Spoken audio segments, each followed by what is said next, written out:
Hallelujah, hallelujah, hallelujah, hallelujah. Odofo anansu bio yeshia. Yeshia ewo nyamedin mu. Yeshia se nuanom. Na yeshia se nyame abusua. Yerebedi nkomo. Ye nkomo dada no a eda epono so a na watwe bia no ye ka no mako no. Eno na ebredu nso ene ye machia we. Yereba befa baako na yahwe. Na ansana yebekọ wo no mamfa nchia sonoko emfiri Hour of Hope Marriage broadcast. Ekue ani aso ade a mo ahwefo na etiefo mo reye afa this ekue nkransam a nyame makwan na eba mo nchen. Na yere ka kire mo. In fact, moni so a mo akire ewo ye program no nyame nhira won papa. Nyame nhira won pa. In fact, da ye ka se mumu ni ho a ye ni ho. Munti ene nyame wo wiase. Enti se munni ho a na nyame ni ho a na chese ensu ye ni ho. Mo ho nti ene nyame wo ho. Na nyame nso ama ye nso ya tena ase.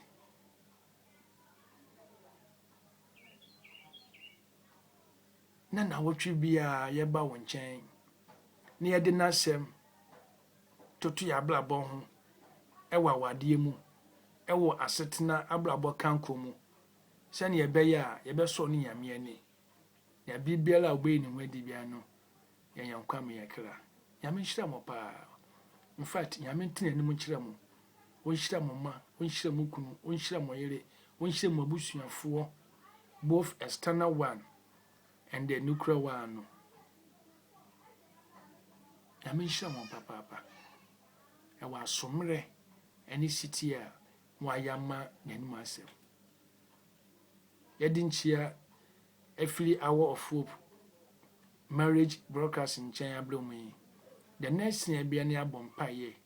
Nefi yakọ yadiswa no so no. Eye ahweye ya ye na ese ahwe yemu ye about coronavirus. Announce say COVID-19 yade ye ho. In fact, radio stations here wo Ghana hina oma yade presidents oma yade papa mo yade Miligina Hour of Hope Marriage broadcast anemo ademo ase ewo to ho ache a muanya na modere boa asevinye afiri this yade in fact monne analysis for a doctor for titiru mo sa kuo mienu omo akire se ampa mo yo somfofo ampa na mo do man Ghana almost every day ye beti bibia eyemo yanka damu mo de na mo ko mo abaye forward lance for in fact nyame nhira mo enti mo amon ye gbo a modernam mframamu TV show elka che no eno na me fabric akra we akase yenya hweye ewo ho omampan ade abetudwa ene radio presenter so asomu ye bo ndawuro se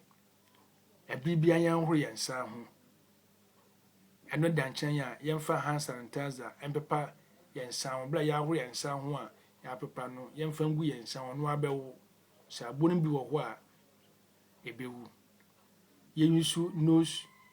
and mouth cover and also say nose mask no yen shebi eno da nchen ya social distance say yen fam ye ho ye betiti ye mu about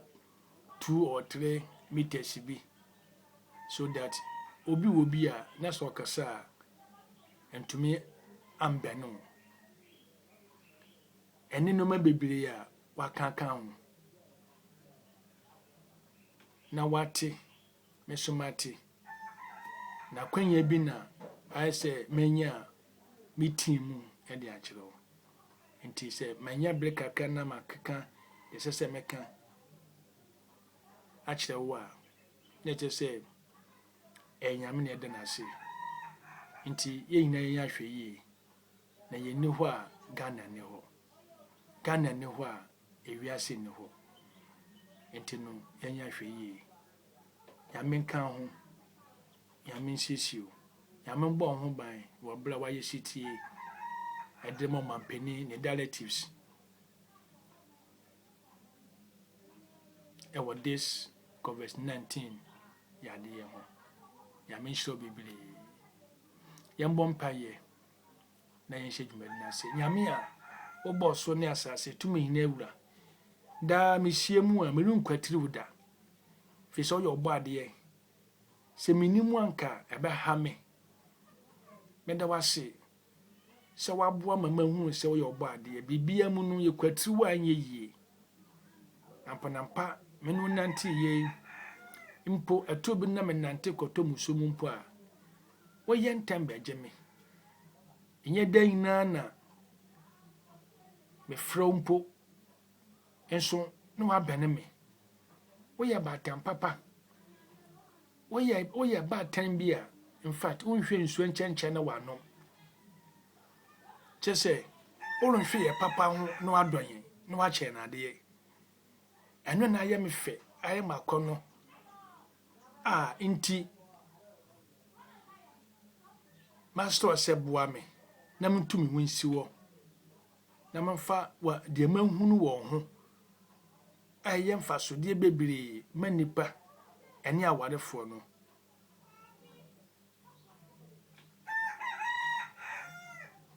menka nkyere wo na won so momfa na aboa won na si won kra yie enti ananso ye hia papa tonsu papa gumi so na tonsu papa so gu watiefo so Yehuwa bibia na meka eden tokwa eden titemu papamu ebeba meni anuanom mpemfo mane marma ene ganafo ene wiasefo ntem ne Yehuwa meso patuguma me papa patuguma me amame nkai mpo eno ntama so se betrema kondwa so na mentra wonan so wo de wakasa bibia yedin ukase bia hutwa ukase bia ya papa ukase bia la ma okra obati bia no ne hu dwuro no na osunso na akoma mu de ne ho to so yie Yehu abafame papa bafame ndomu enenso bi omihia enenso bi omihia enna be ye nne Yehu me programme enso wani na nyemfa so ma atiefuo embo ye hinala na wo ba ya ye wodia me mpa eboni o ma de sedeni o Jesus Christ de monti amen.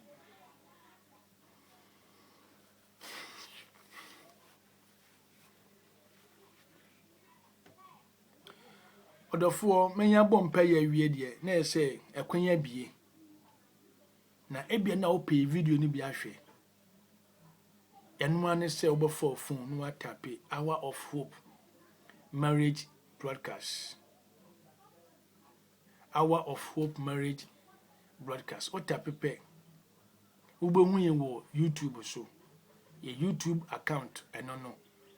eye Hour of Hope marriage broadcast. So what I say Hour of Hope marriage broadcast. But din kan to say nye preaching eye teaching ye questions and answer eno ntina ya no be so say what I say because we no di nkomo. Even though me hu wona wo hwa me na wotie me but ma dwene mu no e kire me say ugina m'anim waka me ho de me bisa question bi a mama obumfu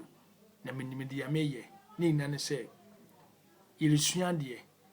nti ɛtɔ bi a sɛ yɛbisa question ɛno nti ɛna mekɛsɛ mu no ɛyɛ na wote bi sɛ so ate ase ana so wahu ne nyina ne sɛ yɛ adesua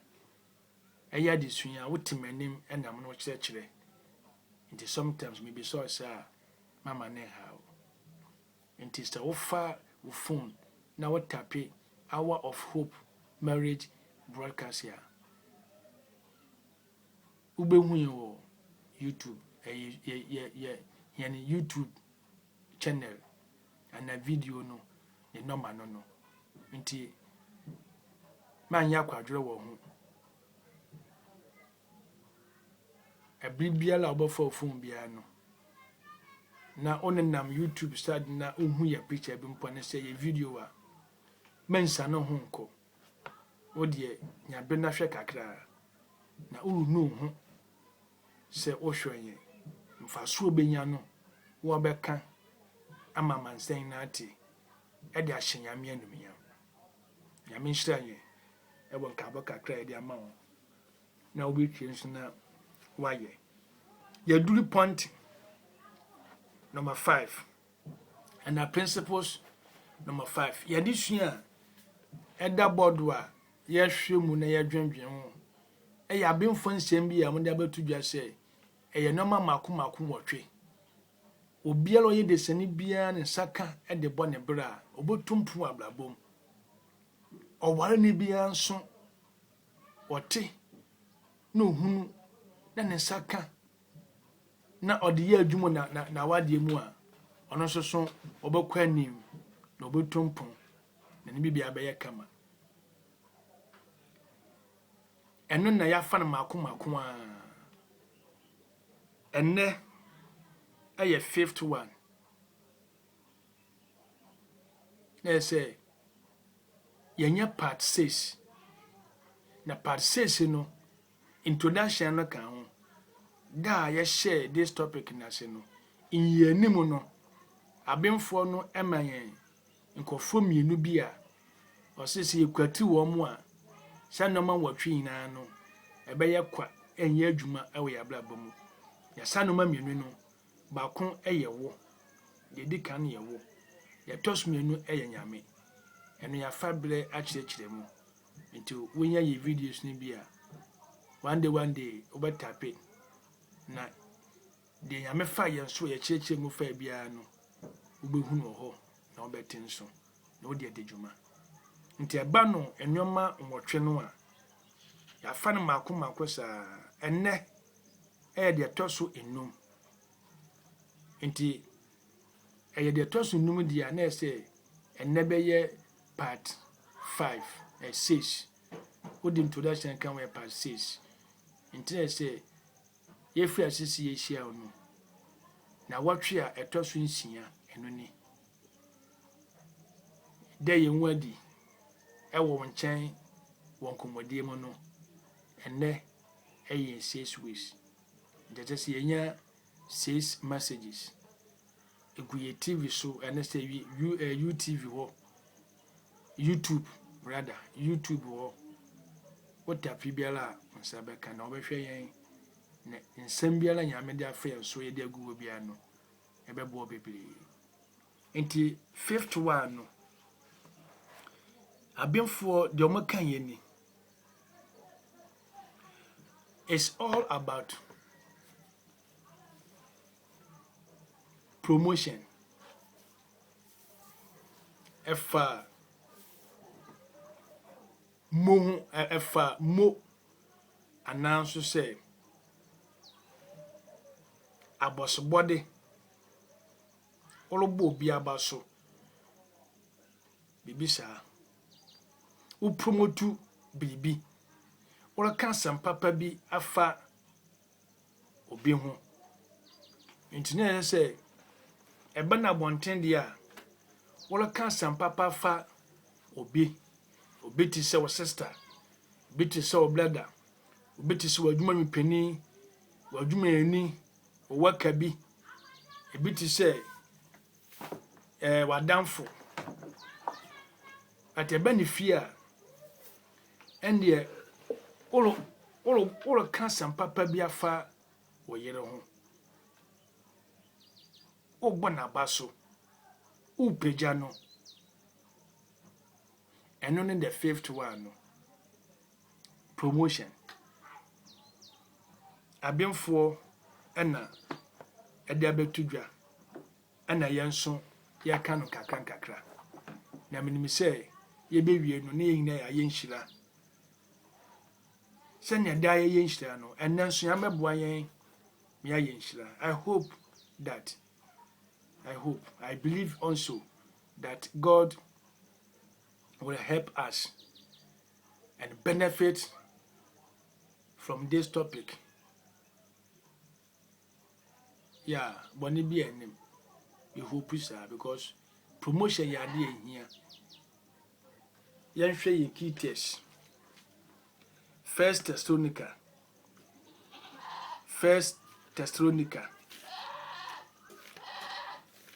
Chapter number 4, verse 9, 10, and 12. First Thessalonica. Chapter number 4, verse 9, 10, and 12. Yanhwe 9 no. The Yame Ekan wo. Or say,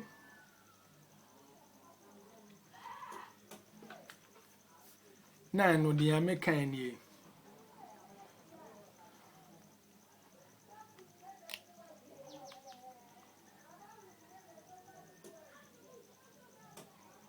Na onuadon ho de ehia mo se ye twerɛbra mu efiri se mo ara na onyankopɔn akyerɛkyerɛ mo se mondo mo ho Paul no ɔse na onuadon ho de ene de ɔrotwerɛ abrɛhen efiri se menne wo na nyankopɔn akyerɛkyerɛ se yendodo ye ho. Verse 10. Na moyɛ saa nso anuanom a wɔwɔ Makedonia hina ho. Na yɛnyɛ saa nso mfama anuanom no amwɔ Macedonia hina. Nanso anuanom yetumufo se monkoso nyɛ emoroso monkoso nyɛ nemoroso yetumufo se monkoso nyɛ nemoroso.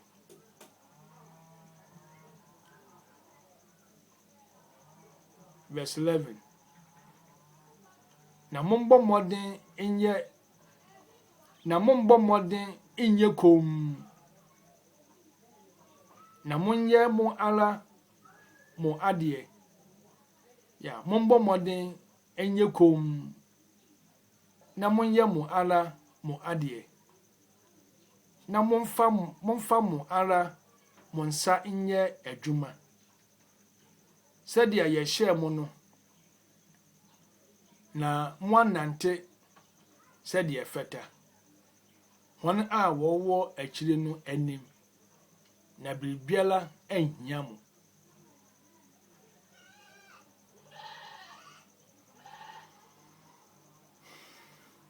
Enti Paul na futu a ɔde ama me no enu nie. Otu yɛmfo sɛ mama yenjai abosebode. Yere bobo ye ho aba so. Yere kanfo ye ho. Yere promote ye ho no se mama ye njai. Na mum yenye ne moroso. Na Awurade obehira yen. Colossae chapter number 4 verse 12 to 14.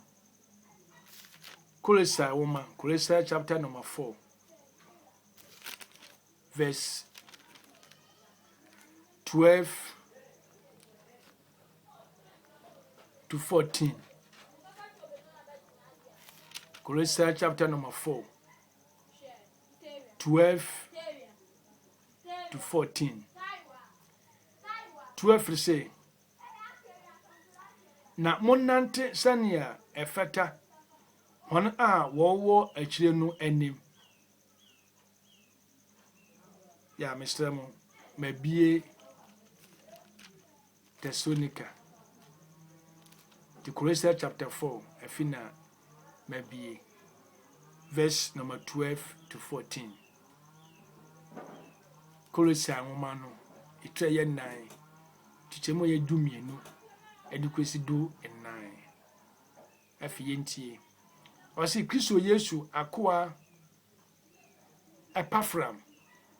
or Epaphram a ofiri mumuno chiamu odinchia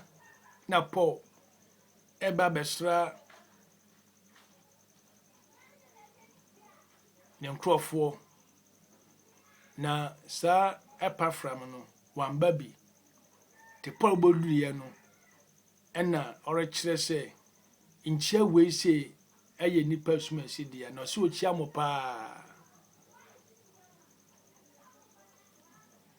otua so se da osre mamo ebribia obompa ye esre agya Nyankopon se ontintimu ase na onhyira mo ewonimu awade biala moye. It's very interesting. It's very interesting.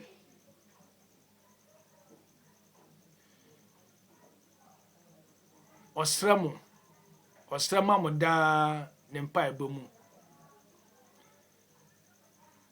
se munjina ho pepepe na mo aye ma Nyankopon apede nyina mu na mo aye ma ewo Nyankopon apede nyina mu. 13 na midino adanse se obomodin pi mamu ne hon a wowo Ludikia ne hon a wowo Heripolia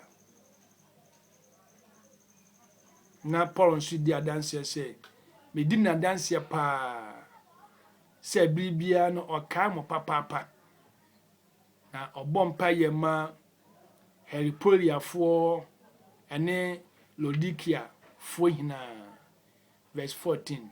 and was a Luca oduyefo dofo no ne Dima chiamu if not the Luke nso ne de nso abeka won say Luca oduyefo Dr. Penino ono so chiamu pa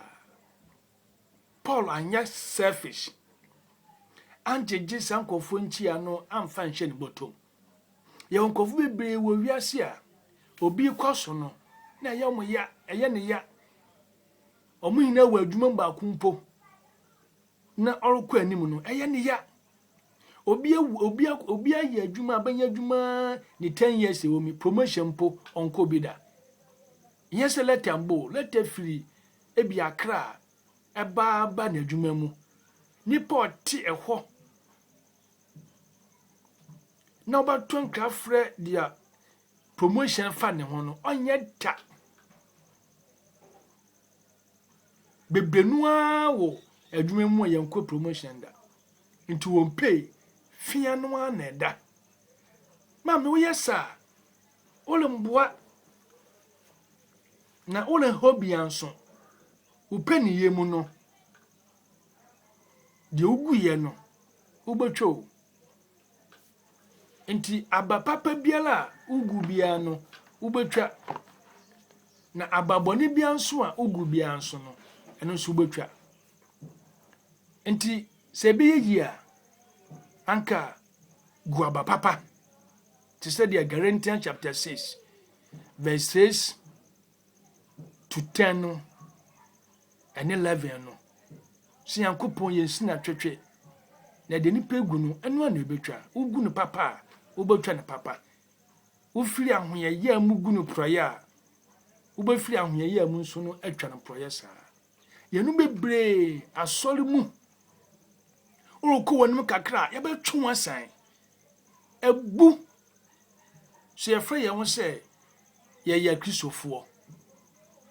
ye ho yade na abe ye ho yade na abe yade abempo no enye yunumfo mpo na manabo meno de mitumi no enye adwutwatirifo yes omo adwutwati na enye papa manyame eka won ko anka nyame abɛhye wiase na but won a nyame ani da won so sɛ wasinanamu ade manwo asase so ano afi kodu baabi ne aye kalabure ye kasa hwe solo no ahwe fomu a won ko ayedie tiame tu nani a onni ne boafo bia onni na adwuma nani bia wa asase so fansa ben our his excellency Nana Akufo-Addo ono Accra no wo ne wayiyi mansini bia peni se de mpese me ye no e wata krade agbankwanta Kumasi ana Cape Coast wo ye mame nafi onye no reye obi fufuro ade a na na obeye den nkugwa na obedi into make sure say obiele wayinu asa DC or MC biara no obeye ono Nana Akufo-Addo Dankwa our president ade a opese ono pese oye magana obe make sure say ne nkofo wayi omu nyina no beye se ne nkofo no edavete ne nadwe no anyako eke ade fofora say omo betray no enti ono nso ode ne power wo no beyi wadi de afiri wo de fofora ba nyame de ne ba Yesu emanye se omewoji ya nkwampa waba enti ufa no a ni nyame ni ndaso abeye wo enti okasa wote woso kasa wote nyame ma ya sofo no evangelist no elders no asolom babiala we nyame ba ono na wona ono nyame nani da wo so opeso ba asase so bedi nkomo bi bestro bi a eye wo fie eno obegina so aba na te bedu bebi no asole kandifo entwene asole ma ho bebi e yakọ yen ayaresabia afi na adane okwa wo fa nome sofo nkai asole ba sofo nkai akunafo njanka wo sika momudi a ebe patu afo adamfo enyafo ne ahonkyerefo emobowrofo no suana na omusu atimoden yemu bebre wo ho a ya shekras awu yanim but yakoma mu ene ya adwene mu ayetum se bobo waba so pa o asuma shiri ore ya ade ya menhira no ubegidin onye ta nemum oba keka ho nsem bi de wonye yempo no oba poroshen se waye enu anso wahwe ase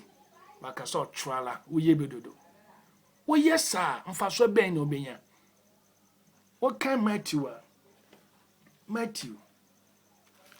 Matthew chapter 16 mama hwe se so no anu no a Matthew chapter 16 verse 26 Matthew 16 verse 26 na yentedia ya meka ya enu no Matthew 16 26 de ya meka ni o say na se onipanya wiase nyina na ohwere ne kra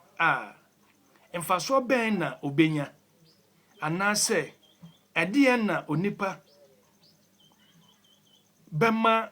di asesa ne kra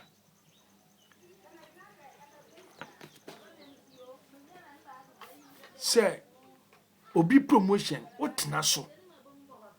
na wan call retirement and say wan call promotion na call retirement na wo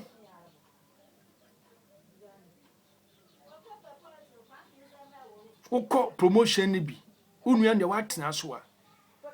asemfaso ben na obenya bibi na wo wasa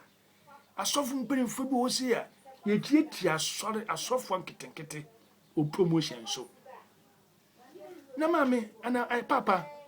se yankwa anka wo ba ho a se yankwa retirement ya anka wo ba ho a etimoten ena abba wiase mutia me so no me ni obi abi odi ene na mentwem ho e na me no wo yankasa yemfa enyansa nante eno ne ye ne papa sofo Mr. Wa promotu unuanom asofo nketenketen why promotu who elders why man ye discrimination obi anwu hia senior most pastor sofu penny yenim so no sofu penny una woda asore ano una wo hwe mainstream mention ano yenim yenu ndi chimbia man ye so wicked man ye selfish ma promotion is here na chichema down for no adanya twumuni wo hunde wakafa ba me no wo yanya twumunti wo hunde awiasisi ko say said entumi tena so dem ya announcement si entumi ade na yare ye no ele hanyame afidia afie kodu baabi no na de obi aka ne say oh aso de nyamsom de waka ro hwe nipa and they won som nyame another slogan so say oh me nsum nipa esum nyame enu anana ayeyen bibibia ne say no interest or to wa na ninka atare obesha akwa e beka ne ho asem patum mpo no afina nsem keka basa na wo sofo de so winim wo aso penny winim we first header second header third header whoever header winim unia ne kanko eya wo ya abemfo se opese waneje wasetremu wo abrabo na ye gbo no Ghana ye gbo no wiase na think about your brother welfare promote your brother and a sister promote your friends man condemn no promote no ni ami obeshirawo te dia ben faka wa wadifo mu wase woman be a promoter or husband be a promoter you be a what can conform asem papa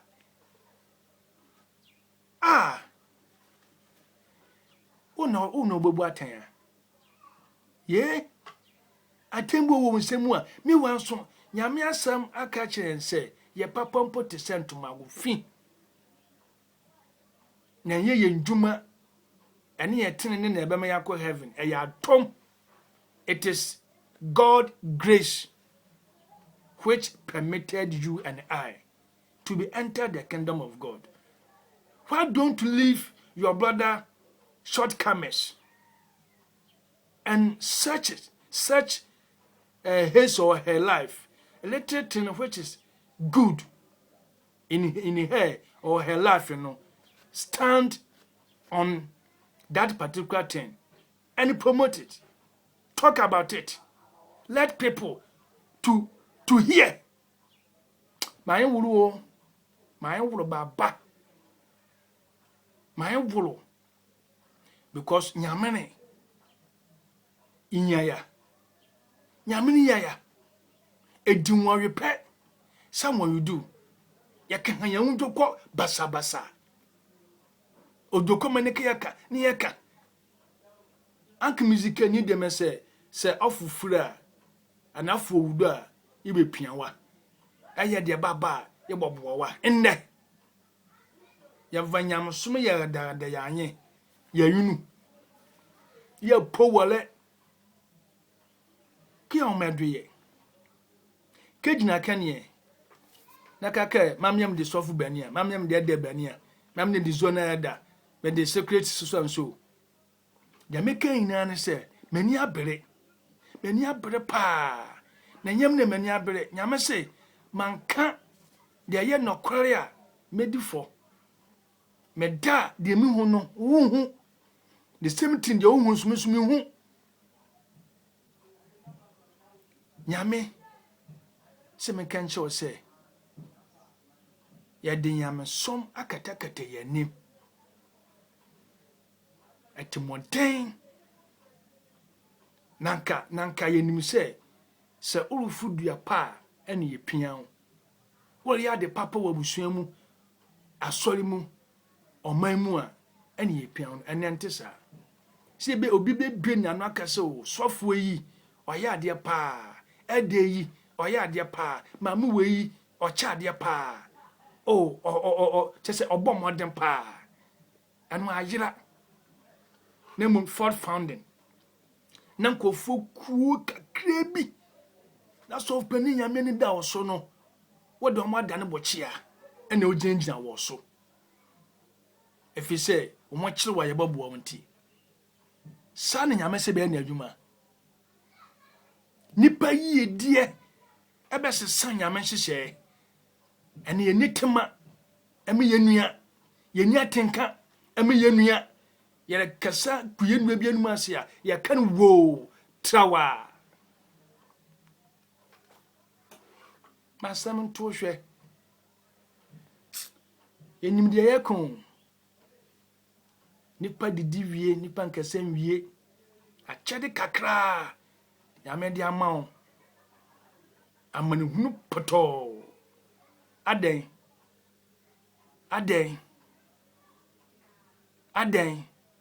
say waje pade fe nkwaje anu a wo yam yadom enem obi so wabehu obi so na musumbe hu no wo de why stumbling block wo awonko wo awomba ahometo si yentu obi mfiri aso mu ahonto ade ne nkwa na waye bone a obi nye bi da Abraham oyeden enya ne yiri mpo na so yasiman so mfa na bawa onenenda ona wa yes na me bufui ye gya bibia mu nyam no handle no edu ni bleso no of Abraham bio enne obeye agidifo nyina agya ye David sunya den obi yiri wafa no wa kunukuma kan ho ade abone so enie eno wudini tete no ye president because anyofo omo ya president omo dimu pa wudini president wudini David enso sa wudini papai na busuamu a na yekurakura mu a na wontotoaso a na yebenya Jesus Christ ye root ne wo de tse nyame wamba ma atenefo wamba ma won a omoso mo ani abie omuni mekasa omuni nyansa obama yene ma bonefo yene mo yedam na donko mu a yehuni mfaso no ena obama ayen no yi yeso mpenimfo se mo hwe yenso afia na mpenimfo yene mu se bi de yenka ho enti nipa no hu se on kan no so okum ni pampo a eso kokoku oda ne ka mu oba no a watwa 7 no ende oye nipa na okonkon wa so dem ntene nipa atwe obi ni moja on kan se nipa okunu a on kan na na maame mpo ne papa mpo ne nua mpo ne bampo ne yiri mpo okunu a ena wudie aya rampant aya common all because ye nyina ye pe hu anya ye nyina la ye hu ye pe anya ena obi anka obi a nyame se ye promote ye ho se promotion ye adwuma obi agbehu no se ne ho wonfa so Zoom Lion obehu no se ne ho wonfa so truck pusher because onyama na odi afiti achima aba no kaya yo truck pusher wa mamba fa nko bebi a open no a wuntumi obi anwu hia kan Genesis chapter 1 verse 31 nyame se obo bibia wieye no na homogemu no ohwe nyoma ni hina hu se ni hina ye mame apofin wo mu a oye okodu biribi na mame bi kedidwa na otopoku otosoi oto achinachi oto anama papa de gu one bag mu a totoya na atomo mane na pokufo ne achachifo bia so osimunye din na mame akoto apofin ni ho aye neti pu kisi take dirtiness odi agum afi obi atwa na yakun wo kantan ni mu ma aye bag ni mu obi atwe ana apofin se so obi anye din a meka kire me wura na wajimu hina agu abonten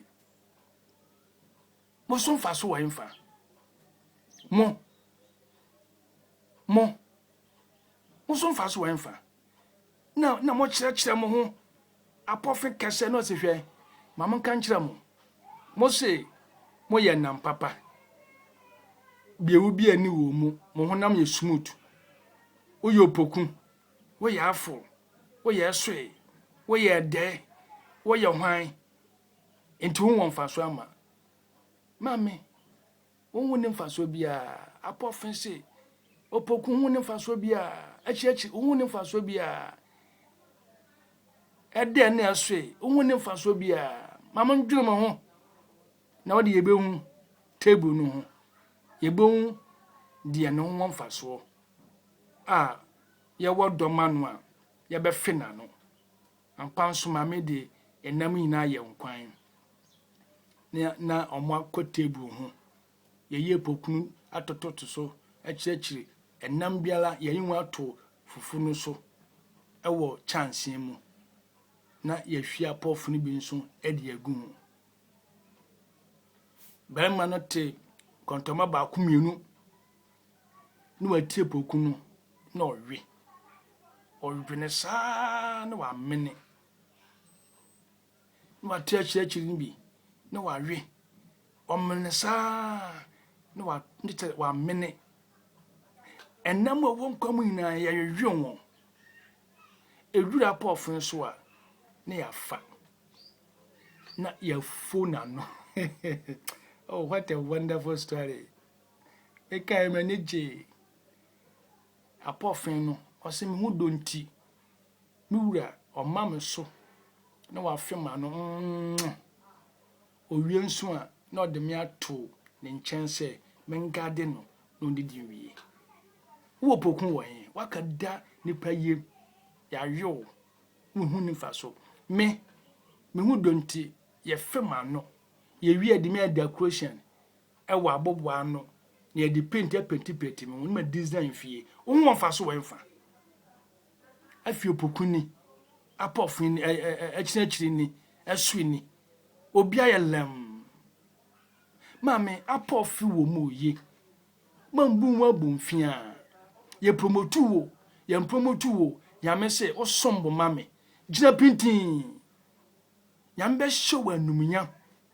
ewo ne birimu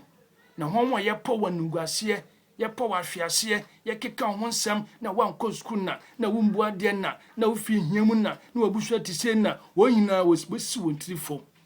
one day on be hu afere na that day yambe ye kase e wade nyina mu apofo mu ye why wo me promote ye ho na yame atumi asen yade na yamo atoye wako university ntide yes wako university but no more license say tie wunua so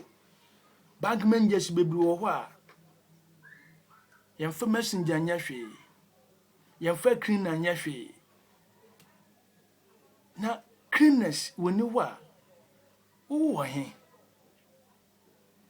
anka na wonom ye no enwura na wo ye good dustbin mu no ahomachin 5:36 nyame de hye bi wa baba yi aprapra ho ehwa hia ehwo wura ehwo mmoaba na de nyina nkakaka okunkun mu nyina wasiesie opon so wo de car be shi ya ye bie wakonkon wo kasa kire messenger no a wo kasa so onye nipa wo kasa so onye nipa woni mu de obo no a nyame o nti se adom bi na wo bedi ne so a masa adom no onya so mfa so stop teatia your messenger. The way you talk to your messenger, is it good? I'm asking you. Are you sure the way you talk to your messenger, to your cleaner, is it better? Are you sure it's proper? No. Messenger ni blood so promote no. And so when yet Osi dabi te de abenfo aka almost a woman or man learn how to promote your husband or your wife better than yourself. Eba na awade mu a awadefo omo hia promotion. You should know how to promote ourselves. Oba ukọ wabusuafo fia enne a wutie mi ekọ no urka ukru asem amanenye papa manenye asem papa ensa no onom no fato nchen joto no onom no wi no onom no fato nchen ho ukunu wo nkrofo anim ebe ne sinto a wodan mu eno na principles number 1 no omo say personal devotion woni yame nkasa report all the shortcomings a ewo ukunu ho kire nyame betio na uba papa wo yenti oba sa ukunu yade mako dotui oba jeffrey nano inse oba jeffrey nano wanumu nsem okakeka kire o maame wo papa nkonta ukunu konta genom ayi unu amarma unu anom ma na de nti ukunu pia yembuno yebunu se bibibi oso wonya hwe obia ye nothing without Christ we are nothing with Christ we are somebody Christ nka ho a maame wonya hwe ebe ya papa se ubewu na okra benya nkwa sene so ubewu na okra bejira forever and ever mi suma brother promote wo yire wa da benda na wankasa o boy yire abaso wo gina sori anim kamfo yire wo gina abonten wondom bi anim boy yire abaso da ben daben abemfo say 1 Peter chapter 3 verse 1 besi 9 no ehwo asem no na Peter na obo ne yira abaso kono fa so siesie no ho papa na ewo mu no oyi na oka ne ho asem ewa so dem but wo the fifth one no ye promotion yen promote yen yen jai na wait to say na krompo no afi na matia yase miri okwaso abortion school time enu ntu no wo no wonam ha woka wosan na woka na mukuni sana afi na mahu a okowi ade bi ya pae no yose onwo enu ntia oba busua mu do wati bia fa hukun bia enye papa bia enu momu na da wa no a woka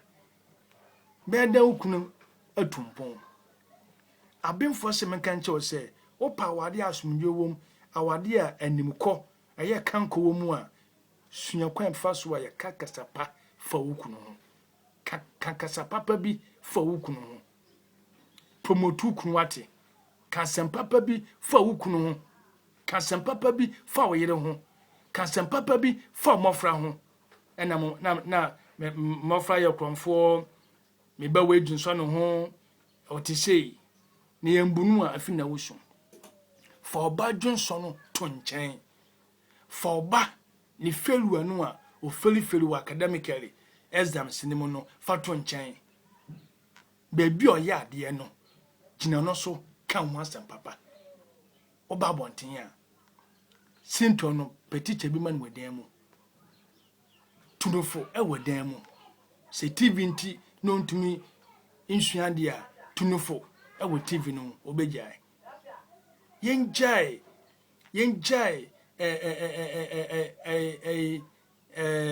bibiti say downfall sem no yenjai ka ne yenya de papa abemfo semen kan say woman or man stop condemn or embarrass your wife or your husband. Stop it. Because condemnation or embarrassment, God hates those who lifestyle is like this will never ever enter the kingdom of God. In fact, when you die in this bad attitude or character, God say no way. Promote. Yanhwe John chapter 8 verse 1 to 11. Stol bi wo ho eya kenkan me blenti me du ba be sinu nti ma bɔ ma eya kenkan efa Samaria ni ba ene Yesu Kristo ma me na efa se Mary Magdalene efa ne ho ya kachi no se wa bɔ dwoman pɛ na anka menim se bare ma ne oba na ye bɔ dwoman but we die amba ne sa obanko an ye de be Yesu se mami wa bɔ dwoman Yesu na buani ye di si no ni yakum no cause no nim fa so na Yesu koto ye no otrocho fam wi ye no ofo no bisa Pharisee fon say hwan eno nye boneda onje abuo yi no ntombo obai no biala hunu say wa ye bone mi wa krampo na won mjinja mpo obi asema mepe wanye obi mpo ne mame adada obi wa yire nom planom miensa ne nan obi yokromfo obi ebayie bebere nsu beku no Yesu tutwa je mame omo nyina koye Yesu nyame ba bisa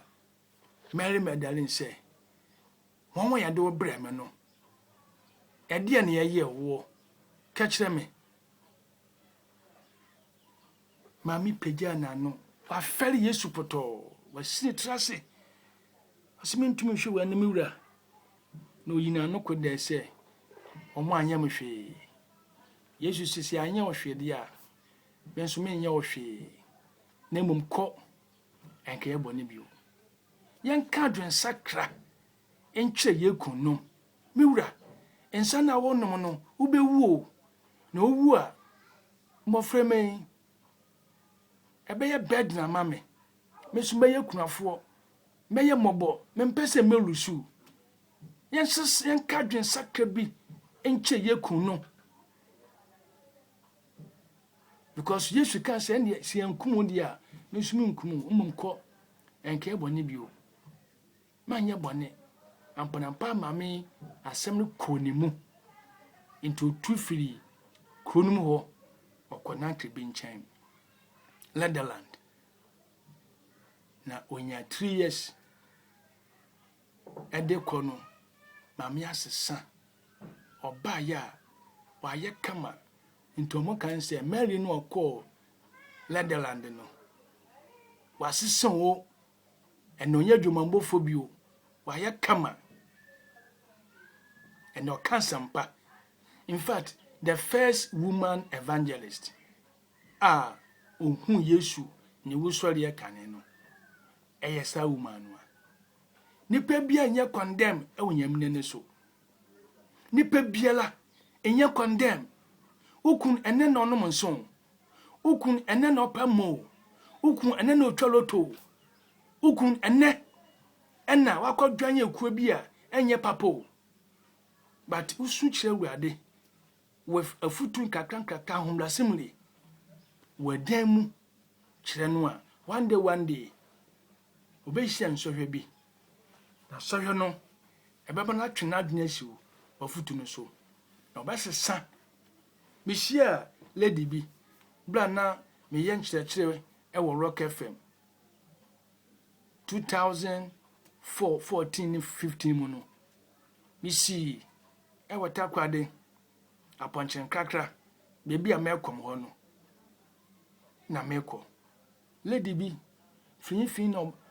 obehia me daddy pese me boa o na me do noma kejao ukwo he na me so firi he oso media meninamu obi a obre e wono noma mu pejia no na maboa no so bama mbibia na mde adidi na mso okay me kwa Rock FM sebre mu krapote bag mienu na marketingiti wo mu a me de kwa kwama presenters fo bi e wo ho into oje baako ana odi menu mu di nachi nti yakwaya beduru pa grant Rock awope ehode na approach fo guo nti afina mi nsuro papa na mso okay wo fase medase metumi akọ na jiwe na mama ne kakra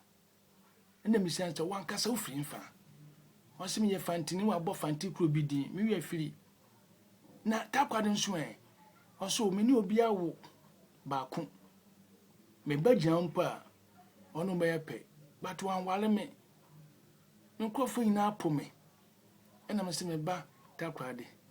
ena maba titakwade mabe wote ho anchen osimi ntobia na di adwuma pa na wo ye ose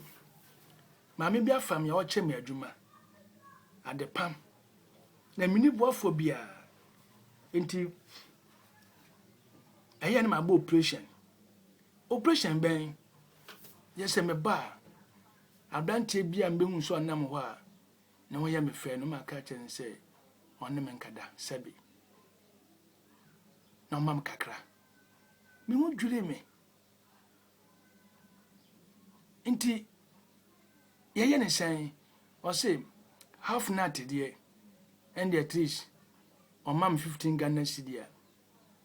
na nut pa dia imagine 30 Ghana mi ru of me say man yesa wo be yare wo be wu ti mam na nsampo me de no kọ Rock ho adamfo ba ku bi e ho me de ne ka hye ne nsa say me ye program wi a afi be hia papa ne ya kasa ne ya hu de be ya afa na blabon na de okan ya to makoma so pa ne say o say daddy se minya belima bi na onu ba na so ba wale me na mpanampa wode me kofie de me kwetena adwuma sei na mejai if you say the medie ni be bia medanti na amana ba ne saa se be ni be ba na so bo wale me a mepe na megya bibia na miampo mebre na anisuo esane no na bi esane me ye de betumi aye ne number me phone ba ko bi yirae manoma same saving nyina no anka chef no so ekaka phone swinti bebre kwanta bebre ena ma mani afini kakra but etwanamo ko hu madam na ye nhihye papa bi fa ho a se ne be ya na do aboba kwanim na ye papa for now dem ye sure pa say wa pon no homa oye na djuma sana Mary Magdalene ne de ne yeye ukun obasison oyere obasisa nti yenjai ensonfo a yeka fa no ho yeka cheche wadanfo na danfo foro ne nkofo bi yensua promotion yankasa nche ye ho fokun bo ne che no wate bo ne fache wowe e ma somodwe e de ahonto ene nkwanhye ene abotoyem ene ba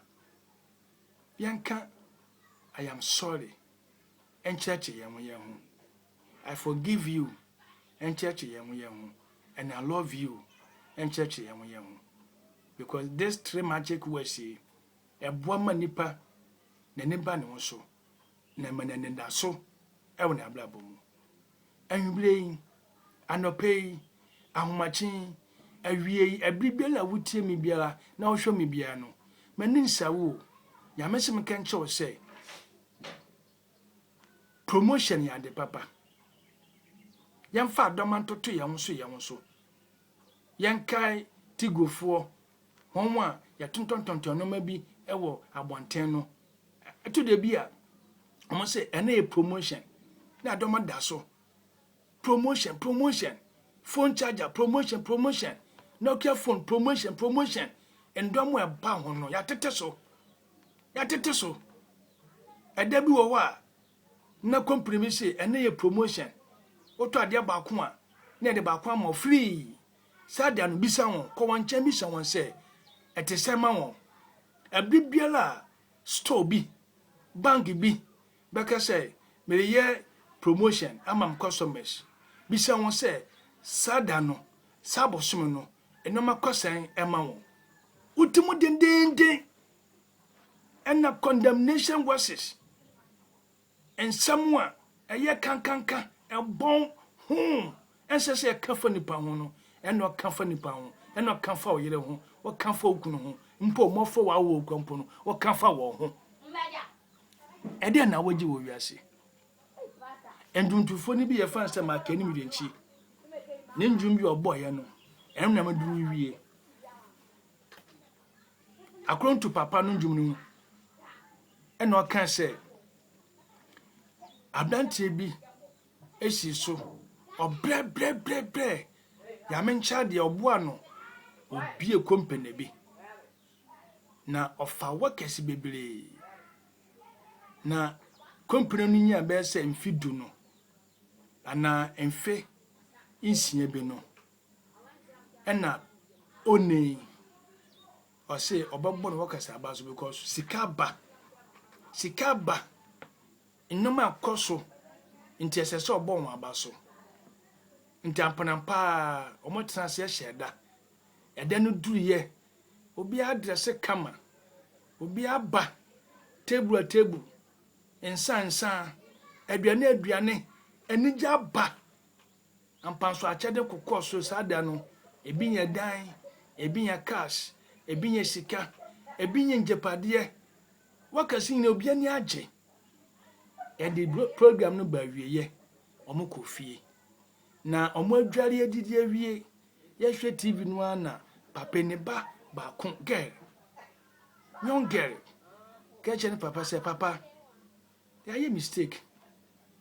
yɛayɛ mistake na wiefiri nso ana ma yɛayɛ mistake ne papa nse ɛde mistake ni ma hye no afi otie ɛna ne ba nso akyade a yɛkyekyɛ yɛ mahu sɛ wodi bi ma script no no mahu sɛ wodi bi ma script no no na ne papa sere yɛ sikafo sere na nsiri akyi no ɛna ɔka sɛ yɛ po bi a ɔde mfasoɔ ɔde sika ɔde company kanko ɛba company abusua mu a security watchman so mfasoɔ bɛ na ɛwɔ no ho a yɛbɔbɔ abaso ɛsɛ ama binyam ahyempa memi so bɛka asɛm bi a security mfasoɔ bɛ na ɛwɔ no so na mpemfo sɛ edan waso sana sada no watchman no ondaaye nti ne ba no ka sa asɛm na ne nani agye sɛ ne papa na ka asɛm papa bi nti ne papa kaka kansɛm wei ɛhye no na yɛnua bra mama kanim renkyini ndwum no ɔka sɛ sada no papa wanda watchman no wanda ahomache no ɛna ɔkra ya ɔkɔ fie no asɛm no ne ya nti papa security ni wamba duty the next day or the next night asɛm no ha no nti wankɔ adwuma sada no a sanadwo no a ɛna kronfo bo operation papa ne fie bolutu omu hina na mpo yɛkunu yere kan ho na anrobesofo no kɔɛ no na moni so ba wo mo so a afi ombetuma din nkɔmɔ nkakra ɛwɔ da pan ba ku menu bi no akyire no abɔfre ka kyerɛ papa sɛ daddy mi yɛ sure pa sɛ sada no watchman namba ɔmo yɛ hwehwɛmu a na kyerɛ sɛ secretary no watchman no wamba mpa afi papa din sɛ gunti so sɛ ɛna ne banka kyerɛ sɛ me ka kyerɛ o me kan ya wo sɛ ne hu hia obi a hu hia ɛwɔ asase wei so mami wa university no kure ukun de onko bi ne hu hia o wo fi onko as a husband no o contribute credit bi edema o de nhyɛsonku bi efi nyame wo edema bu ukun why ukun ye truck pusher ukun ye security ni ukun ye kaya yo ukun se ne otebia no febuo ma no oni fia obaba ye mobo oni fia obia betu amesi wanim ase wo pɛ ɛna wade dada rough wanti obia ntumi mbo wanim obia wa kind of respect bi de ma bukunu okunu wo so bu yire se ne otebia no ne ho wonfaso ma awurade esanse ne wonfaso ma awurade nti ne wonfaso ma bunu why jenisinto kan wasem papa promote no me dey appeal ade ama Ghana mpanifo ministers MP for DC for MC for assemblyman all the great men and women in Ghana here me said them same the two for say one down west no low west for no yenim say no mumbu yen asofo mumbu asoloma elders mumbu asoloma yembubu ye ho yanka sampapa fa ye ho na yame pe enyame no su se yame mbuyen a ankonto nsu manyen ankonto mbo wi manyen anka yame nya hwe manyen akwase ni wiase yame wo buo sunko bi manyen eya da no na ohwe ye nso nyame hira o mesasemi enye wasemi hiade na fa kama bla bo ho na fa bo bla na ofie be ye heaven ketekete ofie be ye papa ebe ya kono abofo beba besrawo nyame beba besrawo na bonsam efo bonsam ontumi ngante fie wo nyame nka ho nyame nsiesio nyame nya okese wakakre ya kan woni ndimu nti amen ebia wasemise bi opeso obisa me no mani hour of hope marriage broadcast no mani ya no mesinifa ebrepam wafre wasemise wobisa afutu bi a wode man bia nso wode afaso na wode amanye ni ame super no be hye yin nyina de di kan ye 020 34 89 031 020 34 89 031 eye Vodafone wo fly nsabeka MTN so ye 0544 0544 19 87 10 0544 19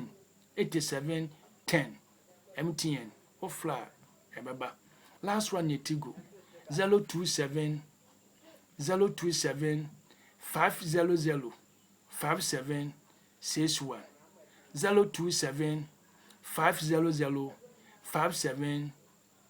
61 this three numbers wo de mu bia fra yensa bekan ye beje oso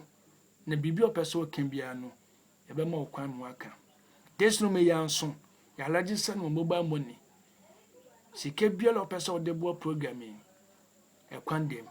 say your 1 cedi or 2 cedi any amount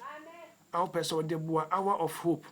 marriage broadcast yetumi abon chen ebribiala yetumi aye adwuma no akodum pempensu bi ye nenda no ekwan dem central makansa a chewen se ekuo we ye botaye mienu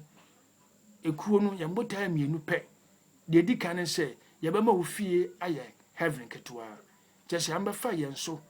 na asiesie wa wade no atumi awore wukunu ene wo yere akosi se ewu baba fo mu baako ananse wo menu nyina ombewu ofie be ye kama na wore gya de mone no baton kwantaye a omo apae yetimpo baako no de tosoma ne mienu ene se ye behwe akunafo ene njankaba ene mobrowafo steel boys and gas ene nkofo bi a omo pe bibi kituwa bi na mo agina so abobla safwe ene ku enso ho a ebo wo mo ye hyeku yase 2008 yame adumala kakan kakala mpempenso a odinya beduru ni enye na kase ene yeye nketenkete wan kakran kakano abon kofo bebre ma omo de wo ho anne omo nkasa ebo wo mbla eno na emu baako asoja sese ye futu nsem no ene ye dwumadie ye mfa mbla wo nchen social media ene wa create account amanya ye video so ene de aguwo na wo so ahwe bi a wapanya asem a ye no kasa no nti yen YouTube channel account no eno ane say Hour of Hope Marriage Broadcast what tapepe ye beba so wo phone so ebi obohunu Hour of so bebre ewo ho ye de ne ye Hour of Hope Marriage Broadcast say eba so a hwehwe no na tapi na otapi a wo behu Evangelist International ene ne team ewo so ye no bedi nkomo ya mbishira medase so atie nkabo atise na wo so ahye bo se wo de beye adwuma ye bompa ye na fie ndinkra ya me obo so ne asase tumi na awura me da wase ele kanfo eri waye ele tontom sosopa ne bambo sonko a wa bomi abepum sese wa domala kwa e de aba wiyo Yehuwa wastama aba o manchen wasam atofom wasam aba wasam sutofom na ba o manchen ya emba kwa de nti eba ye Yehuwa mananso aba manin fifiri enso aba emfansi sembi mbrenye emfansi sembra warefo emfansi sembi mbre hon wa yan ware ye esidafo hon pare ahonbo akwakọ ware Yehuwa asem ya nne atofomi obiala obetie na obehwe bia no Yehuwa sesana ablabo papa sesana ablabo olobankwa sesana ablabo sesane firi adomu kwa adomu nonso abamfama o na nkyera so ba ya yewode ya mempa boni made sedeni osofo ni Jesus Christ demu amen.